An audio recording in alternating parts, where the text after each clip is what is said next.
आज हम सबसे पहले भारत और चीन की अनौपचारिक दोस्ती का एक विश्लेषण करेंगे। जिन दोस्तों के बीच औपचारिकता नहीं होती, उनकी दोस्ती लंबे समय तक चलती है और भारत और चीन की दोस्ती भी अब उसी राह पर चल रही है। आज से करीब 1500 वर्ष पहले भारत के एक महान बौद्ध भिक्षु बोधि धर्म तमिलनाडु के रास्ते चीन गए थे और माना जाता है कि चीन के लोगों का बौद्ध धर्म से परिचय बोधि धर्म ने ही करवाया था। बोधि धर्म कहते थे कि अगर हमें कोई बड़ा पुरस्कार मिलता है तो वो अतीत में किए गए कर्मों का ही फल होता है। भारत और चीन की कूटनीति भी अतीत के कर्मों पर ही आधारित है, उन्हीं पर टिकी हुई है, जिसने दोनों देशों की दोस्ती के वर्तमान और भविष्य को पहले से भी मजबूत बना दिया है।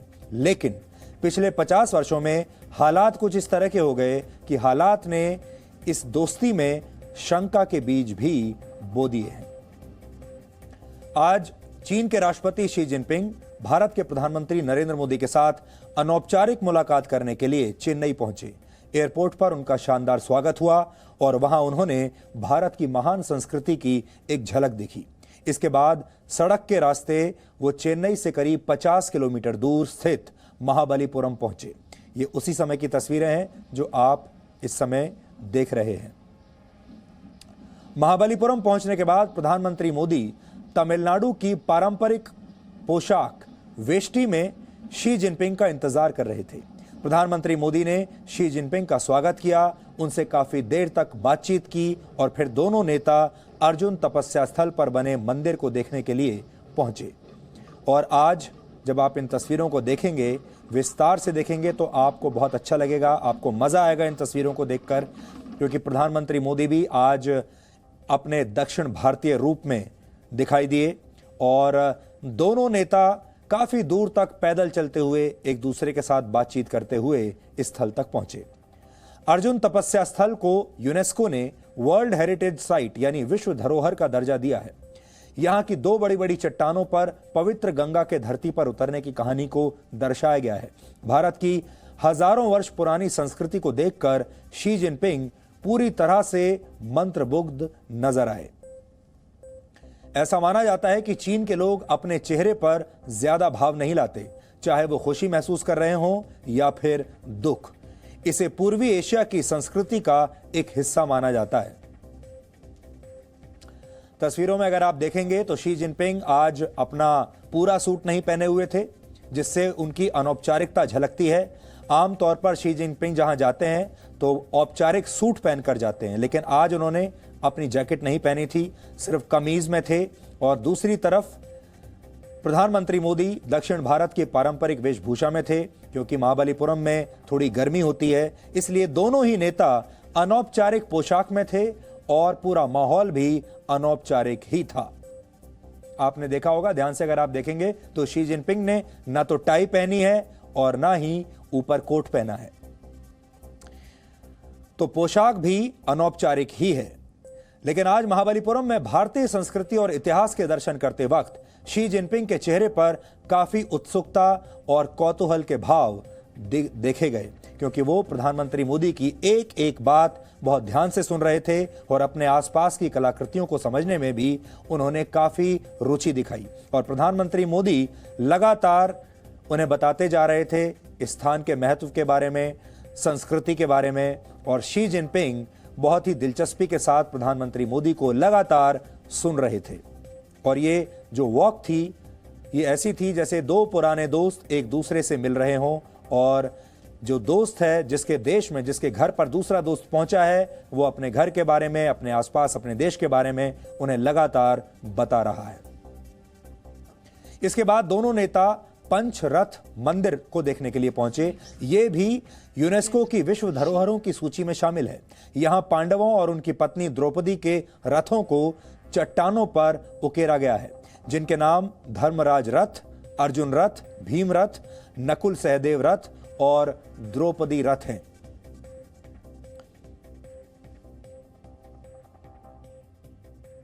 और फिर दोनों नेता स्मारक के प्रांगण में रखी कुर्सियों पर बैठे और काफी देर तक एक दूसरे के साथ वो बातचीत करते रहे। और इसी दौरान प्रधानमंत्री मोदी ने शी जिनपिंग को नारियल पानी सर्व किया और नारियल पानी पीते पीते दोनों नेताओं ने काफी देर तक एक दूसरे के साथ बात की। आपको याद होगा जब प्रधानमंत्री मोदी वुहान पहुंचे थे चीन में पिछले साल, तब शी जिनपिंग ने उन्हें चाय पिलाई थी, वहां की जो ट्रेडिशनल चाय होती है वो पिलाई थी।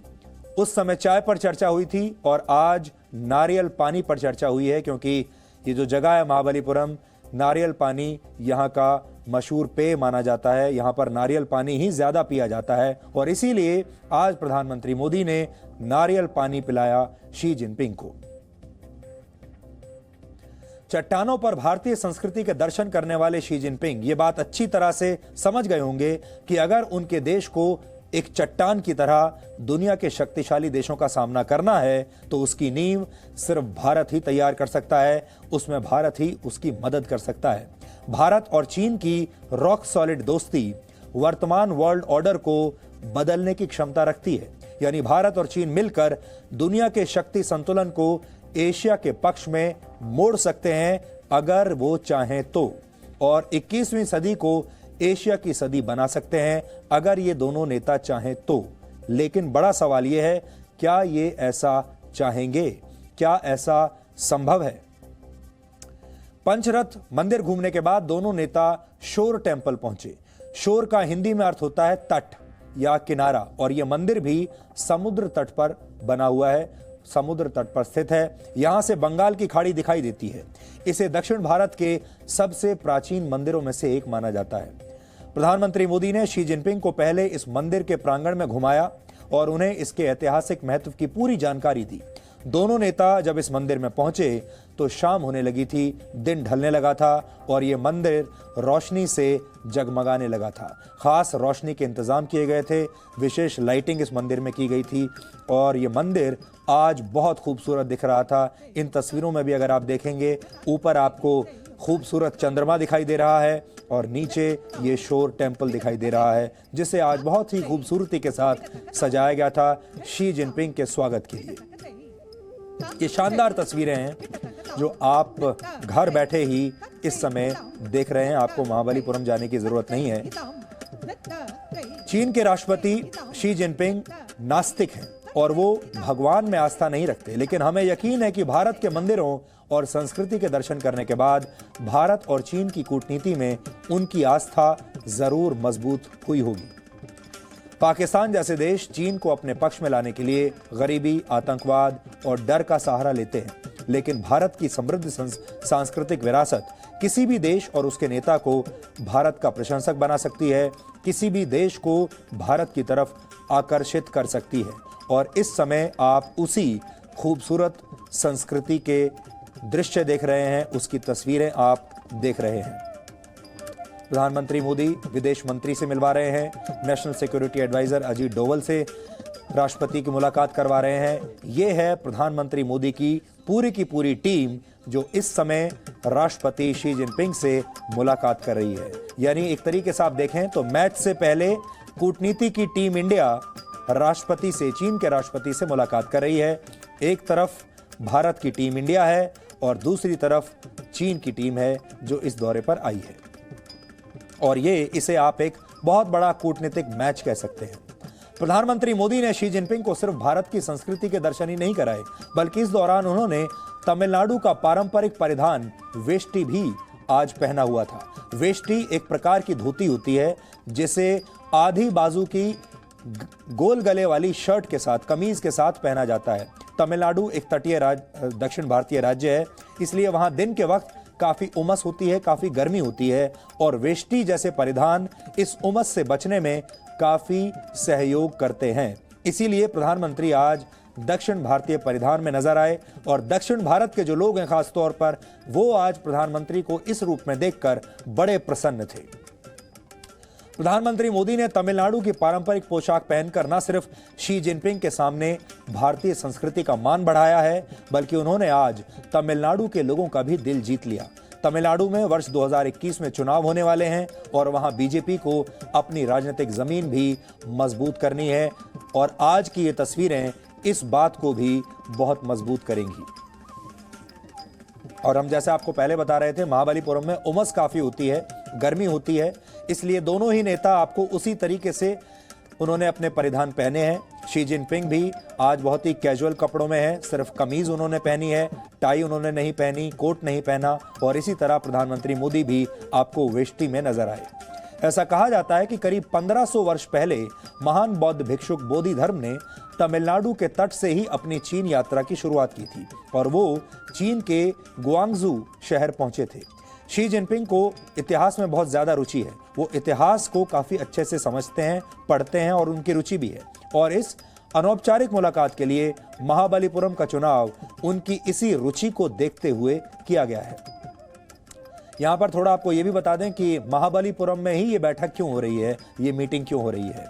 पल्लव राजवंश ने 6ठी शताब्दी से लेकर 9वीं शताब्दी तक दक्षिण भारत पर राज किया था। इस दौरान चीन और भारत के व्यापारिक संबंध बहुत मजबूत हो गए थे। इतिहास के जानकार मानते हैं कि पल्लव राजाओं ने चीन के कहने पर तिब्बत के विकास का भी ध्यान रखा था और महाबलीपुरम में उस वक्त चीन के सिक्के भी स्वीकार किए जाते थे। सोचिए, महाबलीपुरम में चीन की करेंसी उस वक्त चलती थी। इतने अच्छे संबंध थे दोनों देशों के बीच। शी जिनपिंग किसी वक्त चीन के फुजियान प्रांत के गवर्नर हुआ करते थे किसी जमाने में, और इस प्रांत के भी तमिलनाडु के साथ बड़े ऐतिहासिक रिश्ते रहे हैं। यानी आज शी जिनपिंग ने तमिलनाडु के महाबलीपुरम में सिर्फ भारत की संस्कृति को ही नहीं समझा, बल्कि आज उन्हें अपने देश के इतिहास में भी झांकने का एक और नया मौका मिला होगा। आप इसे भारत का वो सांस्कृतिक आईना कह सकते हैं जिसमें चीन को भी अपना अक्स नजर आता है।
सांस्कृतिक विरासत को संजोकर रखना भारत को बहुत अच्छी तरह से आता है और चीन की भी यही खासियत है। और हम जब हर बार आपसे बात करते हैं तो ये ज़रूर आपको बताते हैं कि जो चीन की खासियत है, चीन की जो अच्छी बात है वो ये है कि चीन ने अपनी संस्कृति को भुलाया नहीं, उसे सहेज कर रखा और चीन अपनी संस्कृति के साथ ही आगे बढ़ रहा है। और ये देखकर दुनिया अक्सर हैरान रह जाती है। दोनों ही देशों की वर्तमान आर्थिक स्थिति भी पूरी दुनिया के लिए किसी चमत्कार से कम नहीं है। दोनों देशों के पास कुल मिलाकर दुनिया की 36% आबादी है। अब आपको यह समझना होगा कि ये दोनों देश कितनी बड़ी शक्ति हैं अगर ये दोनों मिल जाएं तो। दोनों के पास पूरी दुनिया की 36% आबादी है, जबकि दोनों देशों की जमीन को अगर जोड़ दिया जाए तो ये दुनिया की 8% जमीन हो जाएगी। चीन दुनिया की दूसरी सबसे बड़ी आर्थिक शक्ति है, तो भारत इस मामले में फिलहाल 6ठे नंबर पर है। और दोनों देशों की अर्थव्यवस्थाओं को अगर मिला लिया जाए तो ये 1150 लाख करोड़ की अर्थव्यवस्था हो जाती है। 1150 लाख करोड़ की अर्थव्यवस्था हो जाती है अगर ये दोनों लोग मिल जाएं। सेनाओं के आकार की अगर हम बात करें तो चीन के पास दुनिया की सबसे बड़ी सेना है, जबकि इस मामले में भारत दूसरे नंबर पर है साइज के मामले में। इसलिए हम कह रहे हैं कि महाबलीपुरम में दुनिया के सिर्फ 2 देशों के नेता नहीं मिल रहे, बल्कि वहां 2 महाबलियों का भी मिलन हो रहा है। 2 महाशक्तियां, 2 बड़े नेता, 2 महाबली। इतिहासकार एंगस मेडिसन के मुताबिक पहली शताब्दी से लेकर सन 1820 तक दुनिया की कुल जीडीपी में भारत और चीन की हिस्सेदारी 50% से ज्यादा हुआ करती थी। ऐसा इसलिए था क्योंकि चीन और भारत उस समय दुनिया की सबसे बड़ी अर्थव्यवस्था हुआ करते थे। इस ग्राफ को आप आज बहुत ध्यान से देखिएगा और यह ग्राफ आपको एक बिल्कुल नई तस्वीर आपके सामने पेश करेगा।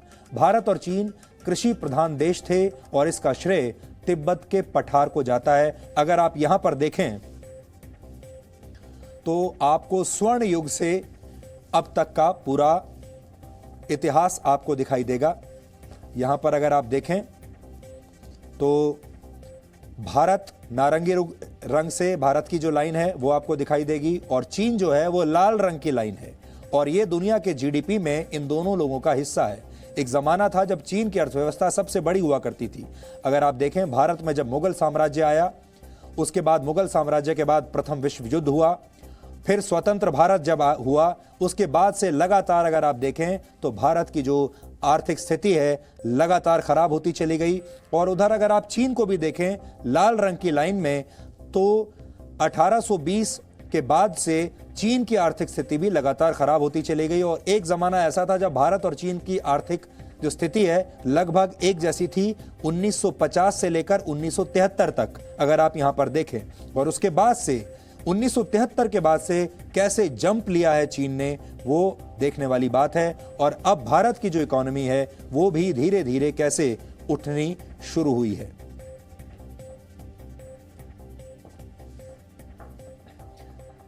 तिब्बत के ग्लेशियर से निकलने वाली नदियों ने भारत और चीन की सभ्यताओं को जन्म दिया और ये सभ्यताएं दुनिया की सबसे विकसित सभ्यताएं बन गईं। 15वीं शताब्दी के बाद से यूरोप के देशों ने भारत और चीन को उपनिवेश में बदलना शुरू किया।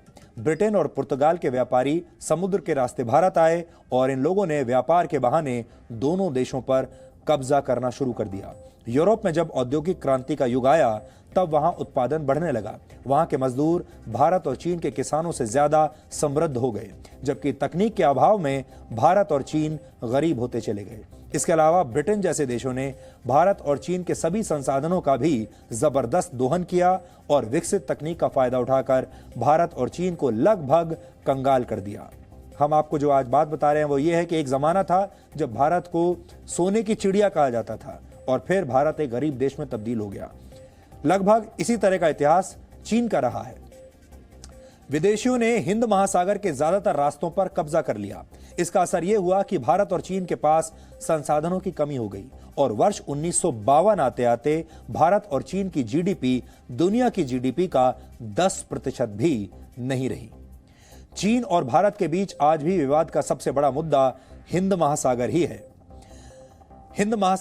चीन हिंद महासागर को घेरना चाहता है और भारत को यह मंजूर नहीं है। प्रधानमंत्री मोदी और चीन के राष्ट्रपति शी जिनपिंग आज तमिलनाडु के समुद्री तट पर ही मिले हैं। यह भी गौर करने वाली बात है।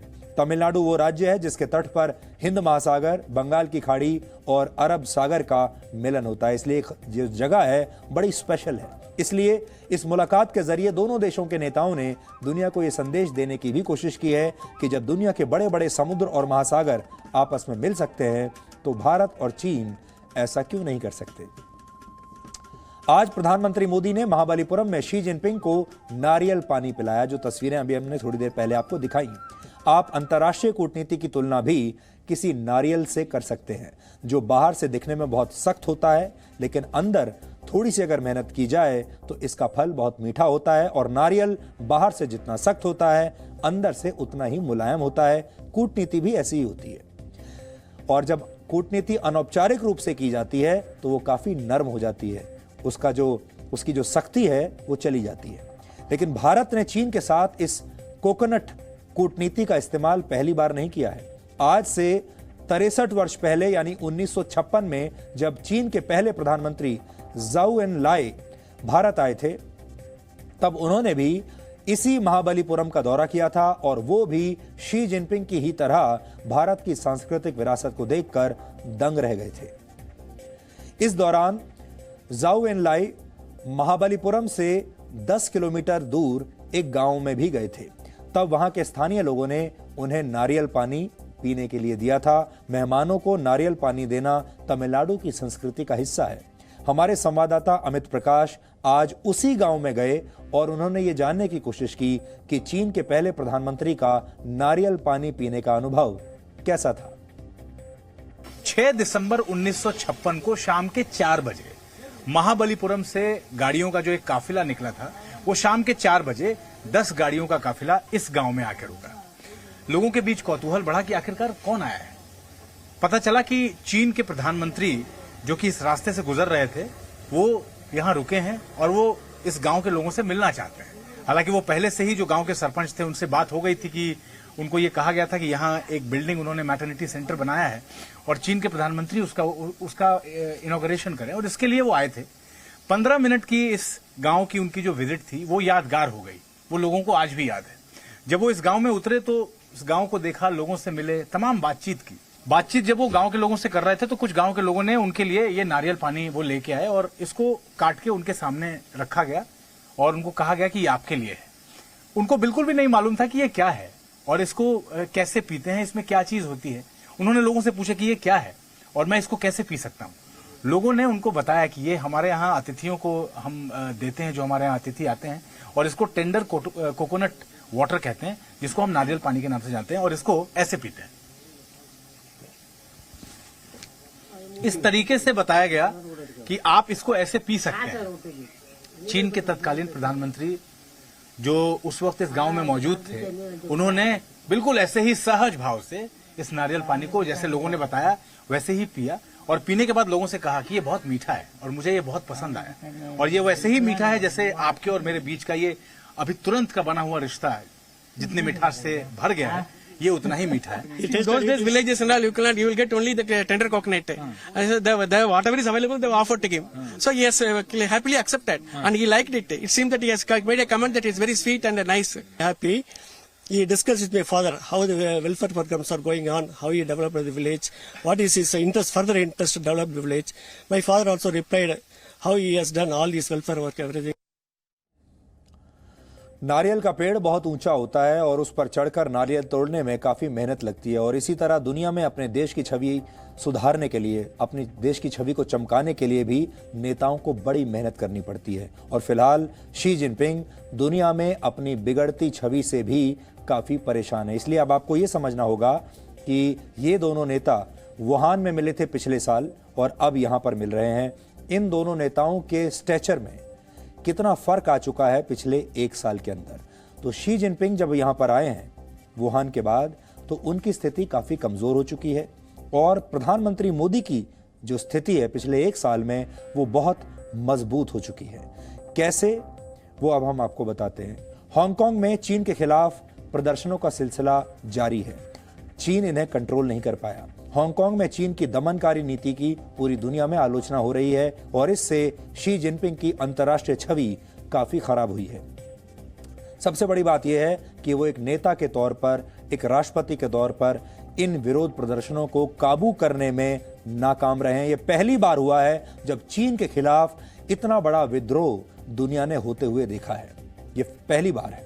इस तरह चीन ताइवान पर भी कब्जा करना चाहता है जैसे हांगकांग में है, और वहां के लोग भी लगातार चीन की नीतियों का विरोध कर रहे हैं। चीन पर उइगर मुसलमानों के दमन का भी लगातार आरोप लगता है, और इस दमन में चीन की सरकार का साथ देने के आरोप में अमेरिका ने चीन की 28 कंपनियों पर पाबंदी भी लगा दी है। यानी वहां पर उइगर मुसलमानों पर अत्याचार जो हो रहा है, चीन उसको लेकर भी काफी बदनाम हो रहा है पूरी दुनिया में। और यहां पर एक कनेक्शन और भी है। चीन जब कश्मीर का मुद्दा उठाता है और पाकिस्तान की हाँ में हाँ मिलाता है, ये कहते हुए कि कश्मीर में अत्याचार हो रहे हैं, तो हो सकता है किसी दिन भारत भी उल्टा ये जवाब दे दे कि आप पहले अपने उइगर मुसलमानों पर जो अत्याचार हो रहे हैं उसके बारे में सोचिए, कश्मीर के बारे में बाद में बात कीजिएगा। चीन और अमेरिका के बीच व्यापार युद्ध भी इस समय चल रहा है। इस वजह से चीन की अर्थव्यवस्था को काफी नुकसान हुआ है। अमेरिका व्यापारिक तौर पर भारत के लगातार करीब आ रहा है। अभी आपने देखा होगा प्रधानमंत्री मोदी अमेरिका गए थे, हाउडी मोदी हुआ, वहां पर ट्रंप और मोदी ने जबरदस्त परफॉर्मेंस दिया था। हाउडी मोदी इतना बड़ा शो हुआ था, और ये बात भी शी जिनपिंग को काफी परेशान इस समय कर रही होगी, क्योंकि भारत और अमेरिका बहुत करीब आ रहे हैं। प्रधानमंत्री मोदी और राष्ट्रपति ट्रंप बहुत करीब आ रहे हैं। चीन का साथी माना जाने वाला पाकिस्तान पूरी दुनिया में अलग थलग हो चुका है और पहले से ज्यादा कमजोर हो चुका है। इसलिए चीन उससे भी किसी तरह की मदद की उम्मीद नहीं कर सकता और चीन के लिए एक सदमा यह भी लगा होगा कि उसके समर्थन के बावजूद पाकिस्तान अंतर्राष्ट्रीय कूटनीति में लगातार हार रहा है, लगातार पिट रहा है और हारने वाला साथी किसी को नहीं चाहिए होता। शी जिनपिंग एक कमजोर राजनेता की तरह इस बार भारत पहुंच रहे हैं। उनका समय इस समय ठीक नहीं चल रहा, क्योंकि उनके सामने बहुत सारी चुनौतियां हैं। शी जिनपिंग कितने घबराए हुए हैं, इसका अंदाजा आप इस बात से लगा सकते हैं कि 3 सितंबर को अपने एक भाषण में उन्होंने 50 बार संघर्ष शब्द का इस्तेमाल किया था। इससे आप ये समझ जाएंगे कि वो खुद इस समय काफी संघर्ष कर रहे हैं। यानी ये बात वो भी जानते हैं कि आज उनका देश और वो खुद लगातार संघर्ष कर रहे हैं। उनके संघर्ष के दिन इस समय चल रहे हैं। शी जिनपिंग के मुकाबले भारत के प्रधानमंत्री नरेंद्र मोदी इस समय बहुत ही मजबूत स्थिति में है। प्रधानमंत्री मोदी की सबसे बड़ी मजबूती यह है कि उन्होंने 2019 का चुनाव 2014 के मुकाबले बहुत बड़े अंतर से जीता। दुनिया का सबसे बड़ा लोकतंत्र और दुनिया में सबसे बड़ी संख्या में वोटर्स ने प्रधानमंत्री मोदी को अपना नेता चुना है। उस नाते पूरी दुनिया में सबसे ज्यादा समर्थन प्रधानमंत्री मोदी के पास है, अगर आप लोकतांत्रिक व्यवस्थाओं को देखें। शी जिनपिंग नेता तो बहुत बड़े हैं, लेकिन उन्हें किसी ने चुनकर यहां पर नहीं बैठाया है। यह सबसे बड़ा अंतर है। प्रधानमंत्री मोदी ने कश्मीर से अनुच्छेद 370 को हटाने जैसा इतना बड़ा और ऐतिहासिक फैसला लिया और पूरे देश ने उनके इस फैसले का जबरदस्त समर्थन किया। अनुच्छेद 370 हटाए जाने के फैसले पर दुनिया के ज्यादातर देशों ने भी भारत का साथ दिया है। इससे प्रधानमंत्री मोदी का जो कद है वो भारत के अंदर तो बहुत शक्तिशाली हुआ ही है, बड़ा हुआ है, लेकिन अंतर्राष्ट्रीय कूटनीति में भी प्रधानमंत्री मोदी पहले के मुकाबले कहीं ज्यादा मजबूत हो गए हैं। हाउडी मोदी जैसे कार्यक्रम में दुनिया ने मोदी की विश्व नेता वाली छवि को देखा, जिससे शी जिनपिंग का परेशान होना बहुत स्वाभाविक है। भारत चीन के दोस्त पाकिस्तान को भी कूटनीतिक तौर पर लगातार अलग थलग करता जा रहा है। इसलिए शी जिनपिंग ऐसे समय में भारत आ रहे हैं जब वो अपनी पूरी शक्ति के साथ ऑपरेट नहीं कर रहे हैं। आप ये समझिए कि वो अपनी 50% बैटरी के साथ इस समय ऑपरेट कर रहे हैं। यानी भारत आज चीन के मुकाबले कमजोर नहीं बल्कि मजबूत है और चीन भी ये बात अच्छी तरह अपने मन में समझता है। इसलिए शी जिनपिंग दक्षिण भारतीय भोजन करते हुए भारत की कूटनीति का स्वाद भी चख रहे हैं और भारत की मजबूती को भी बहुत करीब से देख रहे हैं। ये पहला मौका नहीं है जब प्रधानमंत्री मोदी ने दुनिया के किसी बड़े देश के नेता को भारत दर्शन कराया है। अब इस कूटनीति को समझिए। ये मोदी की कूटनीति का सबसे नया और शानदार स्टाइल है, जिसमें वो दुनिया के नेताओं का भारत की संस्कृति से अलग अलग रूपों के जरिए परिचय कराते हैं और इसी दौरान उन्हें भारत की अंतर्राष्ट्रीय कूटनीति भी अच्छी तरह से समझा देते हैं। और ये सब कुछ बड़े ही अनौपचारिक माहौल में होता है। आपको याद होगा, पहले जो पूरी कूटनीति होती थी वो दिल्ली तक सीमित होती थी। राजधानी दिल्ली में ही सब बड़ी बैठकें होती थीं। सारे बड़े नेता राजधानी दिल्ली आया करते थे, या बहुत ज्यादा हुआ तो मुंबई चले गए या फिर बेंगलुरु तक। आज हम कुछ पुरानी तस्वीरों के आधार पर प्रधानमंत्री मोदी की भारत भ्रमण वाली कूटनीति का एक वीडियो विश्लेषण कर रहे हैं, जिसे आज आपको जरूर देखना चाहिए। इस रिपोर्ट में आप ये देख पाएंगे कि दुनिया भर के बड़े बड़े नेताओं को प्रधानमंत्री मोदी ने भारत के किस किस हिस्से में ले जाकर अनौपचारिक उनसे बातचीत की है और कैसे दुनिया के बड़े बड़े नेताओं को उन्होंने भारत दर्शन कराया है।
हैं। दोनों ग्लोबल लीडर हैं और विश्व के दो बड़े देशों के राष्ट्राध्यक्ष हैं। लेकिन इन समानताओं के बावजूद प्रधानमंत्री मोदी और शी जिनपिंग काफी अलग अलग व्यक्तित्व हैं। दोनों के बीच में दोस्ती तो है, लेकिन दो अलग अलग जब शख्सियत होती हैं, उनके बीच में दोस्ती कैसे होती है, उसके लिए आपको उनकी पर्सनैलिटीज को भी समझने की जरूरत है। दोनों नेताओं की सबसे बड़ी खासियत है, ये दोनों ही जमीन से जुड़े हुए नेता हैं। प्रधानमंत्री मोदी ने एक प्रचारक से प्रधानमंत्री बनने का सफर तय किया है, तो शी जिनपिंग चीन में शासन करने वाली कम्युनिस्ट पार्टी में पार्टी सेक्रेटरी के पद से प्रेसिडेंट की कुर्सी तक पहुंचे हैं। मोदी और शी जिनपिंग अपने अपने देश की राजनीति में सबसे शक्तिशाली नेता हैं। इनके आसपास कोई दूसरा नेता नहीं, जिन्हें कोई चुनौती देने वाला नेता उनके देश में नहीं है। प्रधानमंत्री मोदी लगातार 2 बार बड़े बहुमत के साथ चुनाव जीत चुके हैं। देश के 16 राज्यों में बीजेपी गठबंधन की सरकारें हैं। इसी तरह शी जिनपिंग लगातार दूसरी बार राष्ट्रपति बने हैं। इसके साथ ही शी जिनपिंग चीन की सेना पीपल्स लिबरेशन आर्मी के सुप्रीम कमांडर भी हैं और मोदी और शी जिनपिंग सत्ता में लंबे समय तक बने रहने का एजेंडा लेकर आए हैं। प्रधानमंत्री मोदी लोकतांत्रिक तरीके से चुनाव जीतकर वर्ष 2024 तक सत्ता में रहेंगे और अगर उसके बाद चुनाव जीता तो उसके आगे भी रहेंगे। चीन में शी जिनपिंग वर्ष 2023 तक सत्ता में बने रहेंगे, लेकिन वो जब तक चाहें राष्ट्रपति बने रह सकते हैं। इसलिए अब आप ये मानकर चलिए कि वो आजीवन चीन के राष्ट्रपति बने रहेंगे। दोनों नेताओं की विदेश नीति में पड़ोसियों का बहुत बड़ा रोल है। प्रधानमंत्री मोदी अपने पड़ोसी देशों के साथ नए समीकरण बनाने में विश्वास रखते हैं। शी जिनपिंग भी चीन के सीमावर्ती देशों से मजबूत रिश्ते रखने की बात करते हैं, लेकिन इन रिश्तों में चीन का एजेंडा अक्सर सबसे ऊपर होता है। कुछ मतभेदों के बावजूद मोदी और शी जिनपिंग में कई समानताएं भी हैं। इन नेताओं को दोनों देशों की जनता का पूरा समर्थन है। अगर ये दोनों नेता साथ आएं तो इनके पास दुनिया बदलने का एक बहुत ही शानदार मौका है। बस जो अलग अलग एजेंडा इन दोनों के हैं वो ये हैं कि दोनों ही नेता बड़े मजबूत नेता हैं, दोनों ही अपने धुन के पक्के हैं। शी जिनपिंग के लिए भी उनका राष्ट्रहित सर्वोपरि है और प्रधानमंत्री मोदी के लिए भी उनका राष्ट्रहित सर्वोपरि है। और ये बात ऐसी है जो दोनों के रास्तों को कुछ हद तक अलग अलग करेगी, क्योंकि इन दोनों में से झुकने के लिए कोई भी तैयार नहीं होगा, क्योंकि दोनों ही बहुत ही मजबूत पर्सनैलिटीज हैं। अब आपको यह समझना चाहिए कि चीन और भारत के बीच विवाद के असली मुद्दे क्या क्या हो सकते हैं। दोस्ती तो बहुत हो गई, अनौपचारिकता काफी हो गई, आपने रंगारंग कार्यक्रम देख लिए, नारियल पानी पी लिया, खाना खा लिया, लेकिन इसके बाद बातें भी तो होंगी और उनमें कुछ गंभीर बातें भी होंगी। कई लोगों को लगता है कि सीमा विवाद और कश्मीर दोनों देशों के बीच विवाद का सबसे मूल विषय है, लेकिन असल में इस बार शायद ऐसा नहीं है। भारत और चीन के बीच विवाद का सबसे बड़ा विषय इस बार जो है वो है व्यापार, यानी पैसा। भारत और चीन के बीच बहुत बड़ा व्यापारिक असंतुलन है। भारत चीन से कहीं ज्यादा सामान खरीदता है, जबकि चीन भारत से बहुत कम सामान खरीदता है। यह व्यापारिक असंतुलन वर्ष 2014 से अब तक 52% बढ़ चुका है। भारत और चीन के बीच व्यापारिक घाटा 3.5 लाख करोड़ रुपए से ज्यादा का है। चीन चाहता है कि भारत प्रस्तावित regional comprehensive economic partnership agreement पर हस्ताक्षर कर दे। ये 16 देशों के बीच प्रस्तावित एक फ्री ट्रेड एग्रीमेंट है, जिसमें चीन और भारत भी शामिल है। अगर 16 देशों ने इस पर हस्ताक्षर कर दिए तो ये दुनिया का सबसे बड़ा ट्रेड ब्लॉक यानी व्यापारिक ब्लॉक बन जाएगा, व्यापारिक गुट बन जाएगा।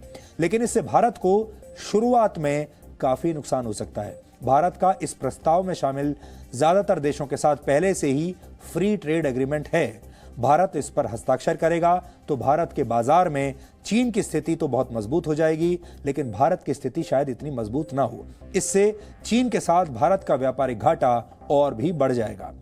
चीन का अमेरिका के साथ इस समय व्यापारिक युद्ध चल रहा है, इसलिए चीन चाहता है कि भारत इस प्रस्ताव पर हस्ताक्षर करे, क्योंकि चीन को अब नए बाजार चाहिए। चीन को तलाश है नए बाजारों की जहां वो व्यापार कर सके अमेरिका के अलावा। लेकिन भारत को बहुत सावधान रहना होगा, क्योंकि शुरुआत में इससे भारत के किसानों और भारत के उद्योगों को नुकसान हो सकता है। हालांकि जानकार ये मानते हैं कि भविष्य में इससे भारत को फायदा ही होगा लॉन्ग टर्म में। लेकिन फिलहाल भारत ऐसी स्थिति में नहीं है कि अर्थव्यवस्था के साथ इतना बड़ा रिस्क ले सके। इसलिए व्यापार और अर्थव्यवस्था ही भारत और चीन के बीच इस समय बड़े मुद्दे हैं। दोनों अपनी अपनी आर्थिक स्थिति को लेकर ही चिंतित हैं। चीन जो बॉर्डर डिस्प्यूट है, यानी हमारा जो सीमा विवाद है, और कश्मीर, इनके बारे में बाद में भी बात हो सकती है। जिन लोगों को ऐसा लगता है कि चीन कश्मीर पर भारत से बातचीत करेगा और इसे लेकर भारत से रिश्ते बिगाड़ेगा, वो शायद गलत फहमी में जी रहे हैं। जैसा हमने आपको बताया, इस समय शी जिनपिंग की हालत ऐसी नहीं है कि वो प्रधानमंत्री मोदी के सामने खुलकर कश्मीर का मुद्दा उठा सकें या फिर सीमा विवाद का मुद्दा भी उठा सकें। मोदी और शी जिनपिंग दोनों देशों के संबंधों को साबरमती से वुहान और फिर वुहान से महाबलीपुरम तक लेकर आए हैं। अब आपको हम ये बताएंगे कि भारत और चीन के रिश्तों में भरोसा और विश्वास बढ़ाने के लिए कैसे अलग और अनौपचारिक तरीके अपनाए गए हैं और इससे दोनों देशों को क्या क्या फायदा हुआ है। वर्ष 2014 में प्रधानमंत्री मोदी के गृह राज्य गुजरात में साबरमती नदी के किनारे दोनों नेता पहली बार मिले थे। तब इनके बीच 12 समझौते हुए थे और शी जिनपिंग ने भारत में 1,40,000 करोड़ रुपए का निवेश करने का वादा किया था। फिर अगले साल 2015 में शी जिनपिंग ने भी अपने होम टाउन शियान में प्रधानमंत्री मोदी का स्वागत किया। दोनों देशों के बीच भरोसा और बढ़ा और आतंकवाद के साथ सीमा विवाद पर भी बात हुई। इसके बाद लगातार दोनों नेता दुनिया के अलग अलग मंचों पर मिलते रहे, जिससे भारत और चीन के संबंध बेहतर हुए। फिर वर्ष 2015 से 17 के बीच मोदी और शी जिनपिंग 7 बार एक दूसरे से मिले। इसलिए ये दोनों अब अनजान नहीं हैं, एक दूसरे से बहुत बार मिल चुके हैं। कश्मीर, पाकिस्तान और संयुक्त राष्ट्र सुरक्षा परिषद में भारत की स्थायी सदस्यता जैसे मुद्दों पर एक जैसा विचार न होने के बावजूद दोनों देशों के विकास वाले संबंध लगातार बढ़ते रहे।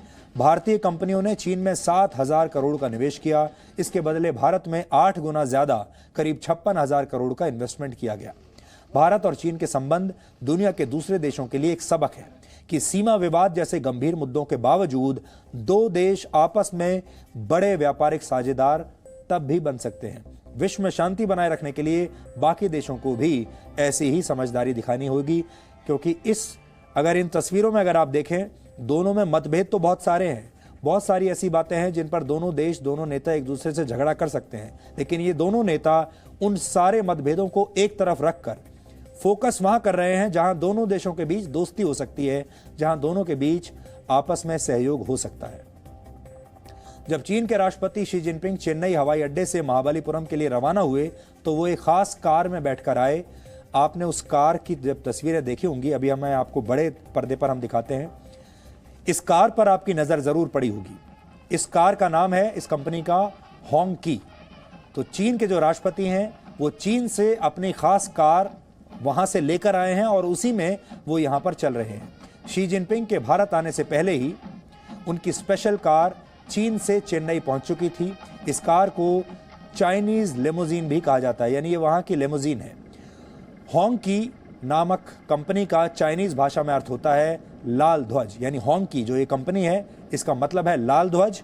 और चीन की सबसे पुराने कार ब्रांड का इस्तेमाल चीन के बड़े बड़े कम्युनिस्ट नेता भी करते हैं। ये कार 18 फीट लंबी है और 6.5 फीट चौड़ी है। 3,152 किलो के वजन वाली ये कार 5 फीट ऊंची होती है और होंगकी चीन की सबसे महंगी कार मानी जाती है और ये सिर्फ 8 सेकंड में 100 किलोमीटर प्रति घंटे की रफ्तार पकड़ लेती है। तो ये हमने आपको शी जिनपिंग की गाड़ियों के काफिले के बारे में भी बता दिया, जिस गाड़ी में वो आए हैं। और अब हम आपको दोनों नेताओं के कल के कार्यक्रम के बारे में भी कुछ जानकारी दे देते हैं। कल सुबह 9:50 पर प्रधानमंत्री मोदी और राष्ट्रपति शी जिनपिंग चेन्नई के ताज फिशरमैन केव रिजॉर्ट पहुंचेंगे और सुबह 10 बजे दोनों के बीच वहां पर बातचीत शुरू होगी समुद्र तट के सुहावने मौसम में।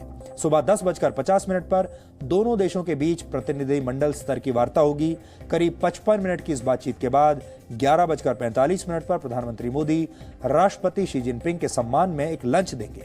इसके बाद दोपहर 12:45 पर राष्ट्रपति शी जिनपिंग चेन्नई एयरपोर्ट के लिए रवाना हो जाएंगे और फिर अपने देश के लिए। 19वीं सदी को यूरोप की सदी कहा जाता है, 20वीं सदी को अमेरिका की सदी कहा गया और अगर भारत और चीन एक साथ मिलकर काम करेंगे तो 21वीं सदी को भारत और चीन की सदी बनने से कोई रोक नहीं सकता। ये एक बड़ी पिक्चर है, लार्जर पिक्चर जो है दोनों की। अब बड़ी बात यह है कि क्या ये बड़ी तस्वीर दोनों को समझ में आ रही है, क्या ये दोनों इस रास्ते पर आगे बढ़ सकते हैं। नतीजे क्या होंगे दोनों जानते हैं, लेकिन उसके लिए कुछ मतभेद ऐसे हैं दोनों देशों के बीच जो इन दोनों नेताओं को भुलाने होंगे या फिर उनका कोई सॉल्यूशन निकालना होगा। चीन के राष्ट्रपति की ये जो भारत यात्रा है, इस पर सबसे बड़ी कवरेज जी न्यूज कर रहा है। जी न्यूज की जो टीम है वो इस समय महाबलीपुरम में है और हम लगातार महाबलीपुरम से भी और यहां से भी आपके लिए लगातार कवरेज कर रहे हैं। कल भी पूरे दिन आप इस कवरेज का आनंद ले सकते हैं, इस कवरेज को समझ सकते हैं और जैसा कि हम आपको बता रहे हैं कि तस्वीरें तो आप देखेंगे ही, साथ ही उनका सबसे बड़ा विश्लेषण भी आप जी न्यूज पर देख पाएंगे।